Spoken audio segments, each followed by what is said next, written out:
I want to give one piece here. People do not trust each other if you as a leader allow gossip in the team. We have, a saying that when we've gotten away from it, it's really hurt us. But when we're locked in on this, it works in practice, which is somebody brings some gossip or brings something. Other person's listening. It's a disgruntledness about work, about whatever.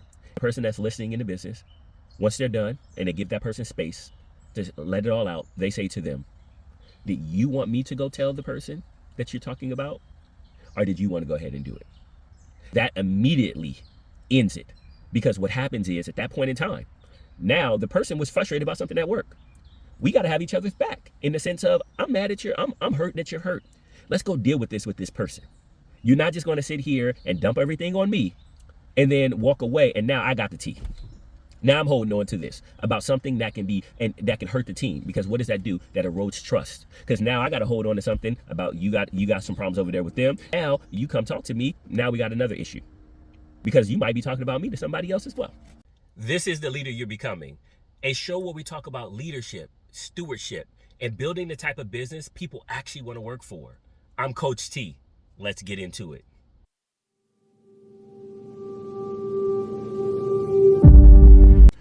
Welcome back to The Leader You're Becoming show.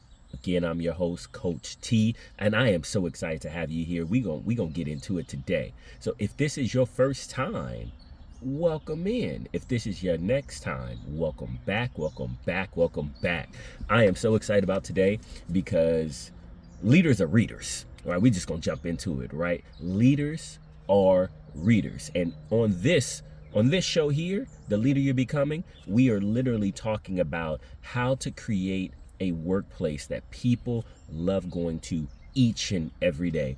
And y'all, on this journey, I'm telling y'all this right now, I have gotten some new information. Now it's not new in the sense of it has not been out already, but I've gotten it's been revealed, and when we were in church, we're talking about it's been revealed. God has revealed some things to me, and he's revealed some information that has been there before to me about another way, or how to continue to improve what we talk about on this show each and every time, which is how to create that environment and understanding the language around that and what is true and what is not true.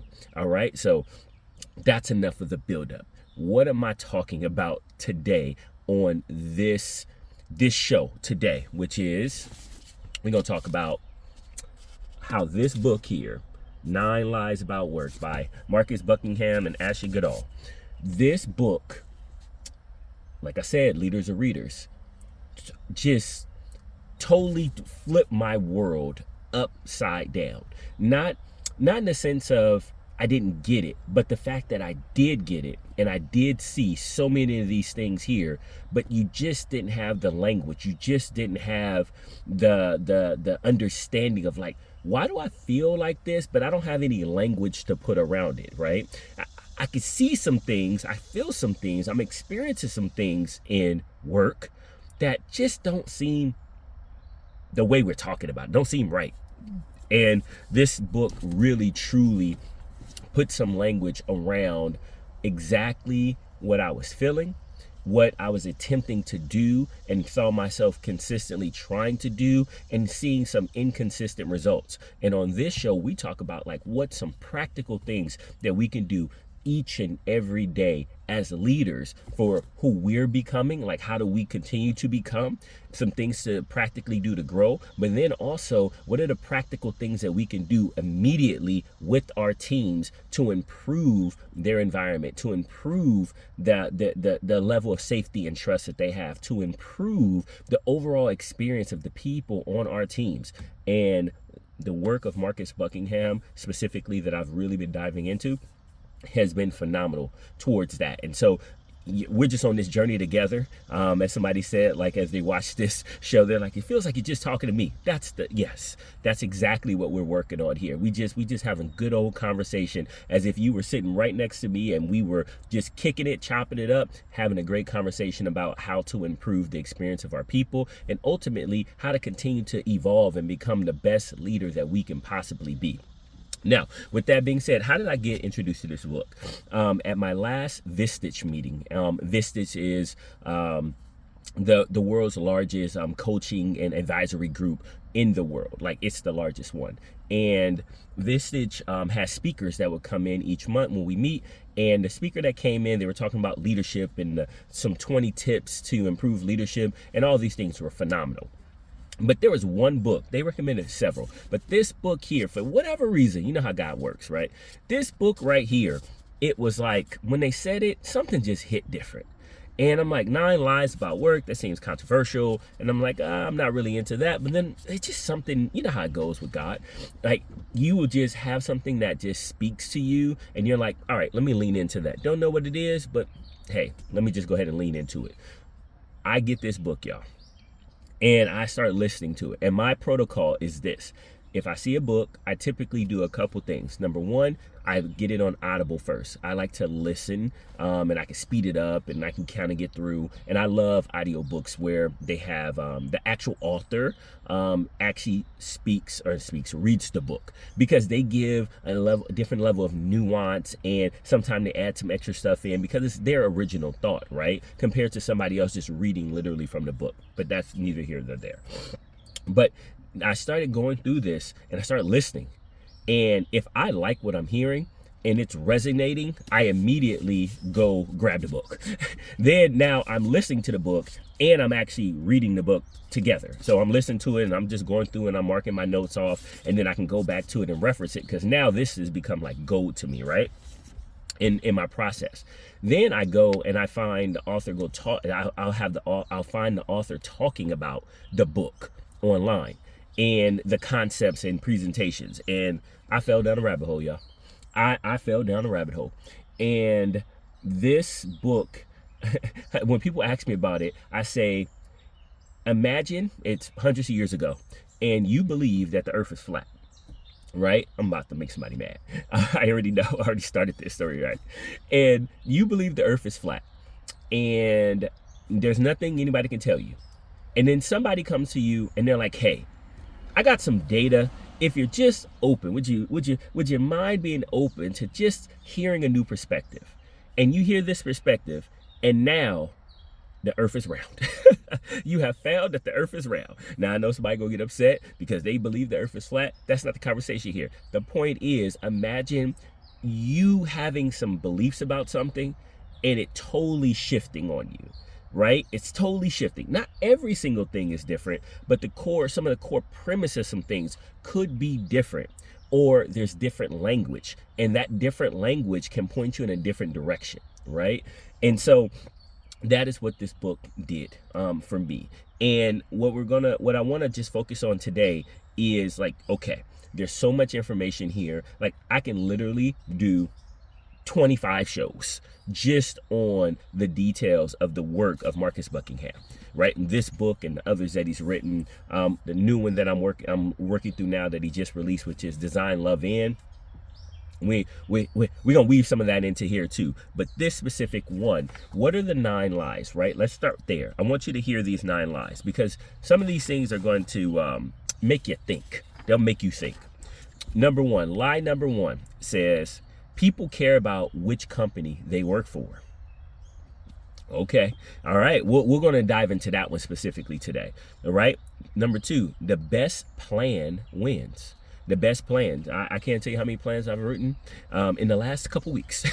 The best plan wins. Right. Number 3, the best company cascade goals. Now this sounds crazy. I've implemented EOS into a company with a full implementer, the whole deal. I was an integrator. So cascading messages and cascading goals is a big deal. Everybody must have a goal. Everybody must have a rock. But there's something underneath the surface of that may not allow the individual to get to where they want to go just because they have a goal. Right. Number 4, the best people are well-rounded. That's a lie. That's a lie right there. And there's so much data around this one, but we'll get into this a little bit as well. Number 5, people need feedback. How many times you hear the word feedback at work? Oh, I got to give you some feedback. I got to give you some feedback. Oh, I got good feedback. I got bad feedback. I got feed forward. If you listen to Marshall Goldsmith, right? I got feed forward. I got feedback. Man, there is so much feed forward, feedback going on that it's literally like people don't need that. That's a lie. Number 6, people can reliably rate other people. How many people have gotten a performance report? How many people, if you're a leader, has written a performance report? For, hundreds of people at this point for me, right? Like, people don't reliably rate other people. That's a lie. Or people can reliably relate other people. That's a lie. Number 7, people have potential. What? Of course I got potential. What? God, what? You know what God put in me, the seed? I mean, just work with me here. Work with me here. It's a lie. Number 8, in the way, I'll say this, in the way that it's been presented. Say it that way. All right. Number 8, work-life balance matters most. All right, here we go. We all trying to get balance, trying to get work-life balance, right? Can't work too much, can't balance, got to balance it out. And then number 9, this one right here, and they closed the book on this one. Leadership is a thing. Now, we got a whole show built on this. We got a whole show, feels like built on leadership is a thing. That's a lie, right? Now, there's some nuance there, which we'll get into. But nonetheless, the one that I want to focus on today, right, as like what can we practically take from this is the number one lie number one they talk about in this book that really just started things off, which is people care about which company they work for. Now, if you're building a company, right, and running a company like I am, building a company like I am, right, either one of the things that you talk about a lot, right, is your culture. Your culture, this company culture, right? The way that we have integrity, right? We're honest, and we have teamwork, and we have, we're professional, and we get it done, right? Like, these are all these things, right, that are out there. We're competitive. There's all these things that you're trying to wrap around a company culture, and you're trying to define a company culture. And a company culture is nothing but the experience that people have while working at your business. Right. That's all there. It's the experience that people have. Now, culture, this book actually goes into, it's not really a thing. It's a thing in the sense of how the experience that people have, but there's no underlying set culture. It challenges that in this way. I'm going to give an example, right? Because I know I can feel it right now. I can feel that people are like, what are you talking about? There's a culture. Coach T, you've talked about culture. I have. This the leader you're becoming, right? You got different language around this stuff. So what I give this example. Have you ever worked for a company, right? You work for it, and you were on a team and you loved it. I mean, it was the best thing since sliced bread. You felt seen, you felt heard, you felt like you were performing well. The work that you did was fantastic. You loved your boss, you loved your coworkers. Everything was great. You could not rave enough. You even referred your friends and family, anybody you could talk to the company. And now, let's say you move departments, or you move locations, right? Or you move stores, and all of a sudden, the company now is terrible. The company now has changed. Like, all of a sudden, this company that you would go home and rave about, and people were tired of hearing you talk about this experience at this company, all of a sudden, it changed. It changed. How does a company, if the company has one set culture, think about this, if it's one set culture and you're still in the company, how is it now that you were once in love and now you are building your resume to get out because things have changed? Did the culture change? But think about that for a second.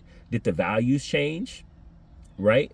Did the values change? Did they write a new mission? Did anything materially change with what the executives of the company say the culture is of the business? No, but your experience did. And that's the shift. That's the shift. Culture, if you will, for the sake of this conversation on the leader you're becoming show, is the experience each individual has within your company. So people do not care what company they join. They care about what company they choose. Like, there's some things there, right? High level. But really, when they get to the business, when they get in, it matters more about what team they're on. The team is what highlights the company experience. That is what is most important. So culture, okay, but really underneath that is, what is the experience at the team level? It's truly what a leader is designed to have most impact on. That's how the book opened. I mean, they came out firing. They came out firing with this. That is what's most important. What is the experience of the team member within their team? Now, if you actually go into this and you get the book and the research they do, they say actually people have about 5 to 7 teams that they're on. And you think about your own experience, right? Like, I'm on I'm part of the leadership team in my local brand, right? And then I'm also a part of the team of the rest of the operators that are within the platform group, right? Like, that's multiple teams already. Then I'm on, I may be on a special team within the business, and then I may be on a project team. There's all these little different teams, right? I'm on a team to like help build a piece of the playbook, for the platform. That's a different team. Like, there's all these different teams that we're on. And the experience that people have on their main team predominantly, right? That is the experience that shapes their view of the company. So yes, I would be negligent to say that some people, people don't care nothing about what company they work for. No, they're navigating some choices, right? Through pay, through benefits, through location, et cetera, if you can work from home or not. Like, there's some components that we choose, but really, once we get in there, it's 100% about the experience we have on the team. Now, as leaders, what type of experience are we want them to have? And the book does a fantastic job of answering 8 questions, or the 8 questions that would actually deal with the experience of the team, not just people's survey about how they feel about the company. So Marcus Buckingham, if you start diving into his research, he is the co-founder of the Strength Finders. We've talked about that here on this show before. The Clifton 34 now it's like the strengths that you're hardwired with, or not hardwired with. It's your operating system, if you will. It's your core strengths. It's 34 of them, and it ranks them in order. And the goal is to say, hey, how can you lean into your strengths more at work? How can you design your work around your strengths rather than trying to like round out all of the areas that you're weak in? Hence, one of the lies in the book, which is well-rounded people, the best people well-rounded. But we ain't gonna get into that too much, right? But nonetheless, there was 8 questions and that Marcus Buckingham they used to truly understand the experience that people have at work, which was like the number one indicator of, did they love it there? Were they most engaged there? Were they most productive there? Because it didn't ask them and survey them about what they thought about the company. Most surveys are about that. I produce surveys like that, right? Like, how do you feel about this? How do you feel about your leader? How do you feel about the direction of the company? How do you feel? No. Really, what we're trying to understand is, what's better to understand is, what experience are they having? And there's 8 questions that they talk about that as a leader, your whole job is to get 5s, 1 out of 5 scale, 5s on all of these 8 experience questions. And the questions are broken up into 2 parts. There's we questions, and then there's me questions. And I'll read them. Number 1, and then I'll read the first 4, which are the we questions, right? It is, I am really enthusiastic about the mission of my company. I am really enthusiastic about the mission of my company. Number 2, in my team, I am surrounded by people who share my values. Number 3, my teammates have my back. Number 4, I have great confidence in my company's future. All right, those are the we questions. Now, the best of me questions are: at work, I clearly understand what is expected of me. How many times we talk about that here, right? Number 6, I have the chance to use my strengths every day at work. I'll read that one again. I have the chance to use my strengths every day at work. The next one, I know I will be recognized for excellent work. I know I will be recognized for excellent work. It's number 3 of the best of me questions. And the best of me last question is: in my work, I am always challenged to grow. All right. So you think about these questions. These are experience questions. It didn't say, do I like my boss? Do I like the company? How do I feel about the new initiative to launch spaghetti and send it to Mars? I'm joking, right? But nonetheless, right? It's none of those. It's the experience. It's what experience am I having with my team, within this company? And what experience am I having as an individual? Am I being seen here? And so that leads to the 3 core areas from the work of this book that distills down our job as leaders to create this workplace that we talk about all the time. How to create this workplace that people love to come to every day, that people can do their best work, that people, and I use the word there purposely, the word love. Yes, people can love to come to work. Yes, people can love what they do. Yes. And it doesn't have to be, oh, I got to go out and start my own company so I can do what I love, right? I can do what I love so I can never work another day in my life. Like, we talk about, the Bible being like our foundation here as it relates to this show.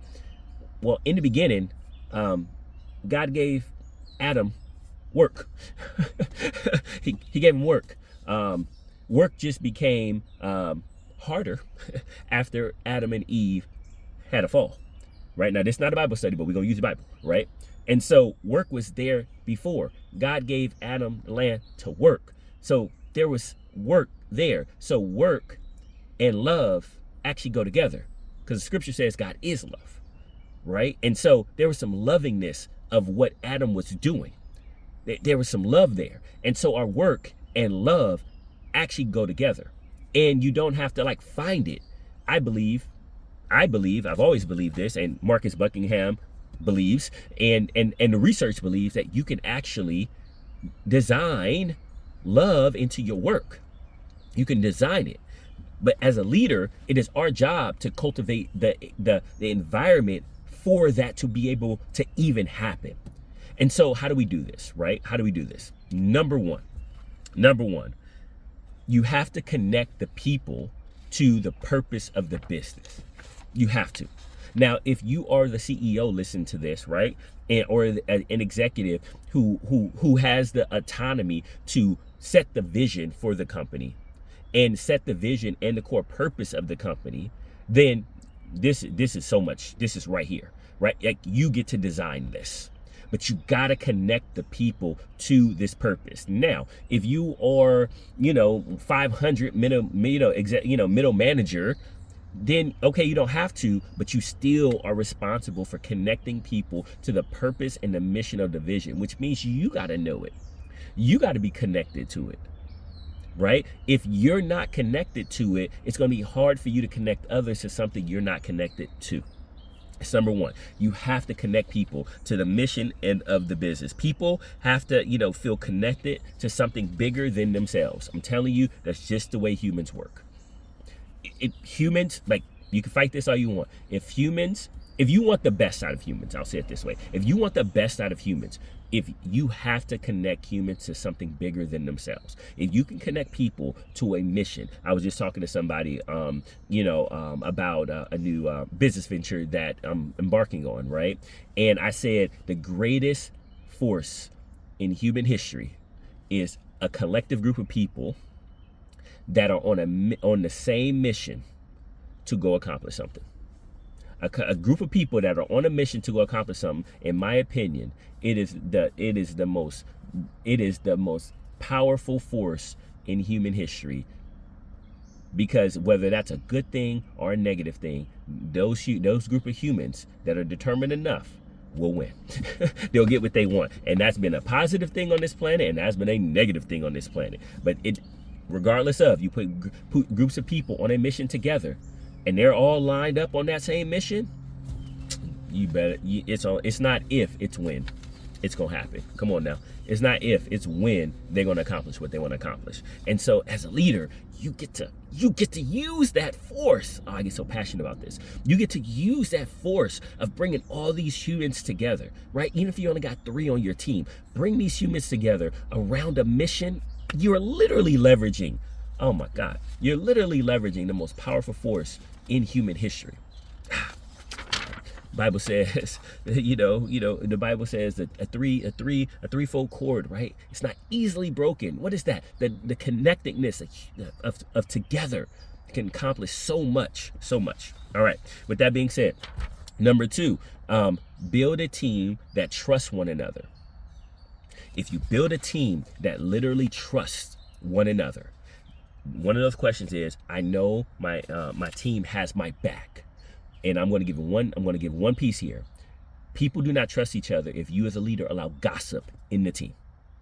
We have, a saying that, we when we've gotten away from it, it's really hurt us. But when we are locked in on this, it works in practice, which is somebody brings some gossip or brings something, and the other person's listening, and it's a disgruntledness about work, about whatever. And then the person that's listening in the business, once they're done, and they give that person space to let it all out, they say to them, did you want me to go tell the person that you're talking about? Or did you want to go ahead and do it? And that immediately ends it. Because what happens is, at that point in time, now the person was frustrated about something at work. We got to have each other's back in the sense of, I'm mad at I'm hurt that you're hurt. Let's go deal with this person. You're not just going to sit here and dump everything on me and then walk away, and now I got the tea.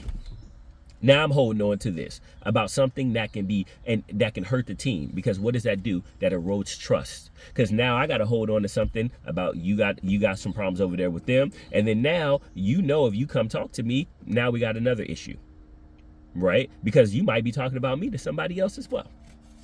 Right? So if you got to build a team as a leader, build a team that trusts one another. That's your number 2 goal. Like, if you could connect to a bigger purpose, and then build a cohesiveness where people work together. They trust each other. They know my team got my back. They know the team shares the same values. We do not allow a level of mediocrity on the team, if that's the goal, right? And we know we share the same values and we're moving in the same direction. That experience at work becomes fantastic.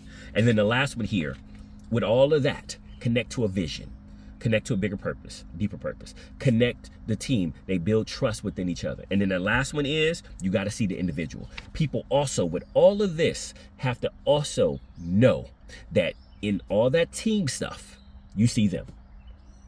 They're special. They are the hero of the story. The team didn't supersede them, per se. Or you at least lead them to know that, yes, we got this team thing, but I got you. I see you. I sit with you. I got your back. I'm helping you develop and grow. I got your best interests in mind. Even if that means you getting promoted over me, I got your best interests in mind. That is the level that people want to be seen in a workplace from a leader. And if you can accomplish these 3 things, and we're going to talk about this show, we've been talking about how to make this happen. How we make this happen is important. But these are the things that if you can make happen, and when you make happen, you have something phenomenal, right? And again, the best leaders integrate all 3 of these things, all 3 together. And so I'm going to give you some questions to reflect on as we come to a close today. Oh man, like I said, we can do 25 shows on this. I'm gonna give you some questions to reflect on, right?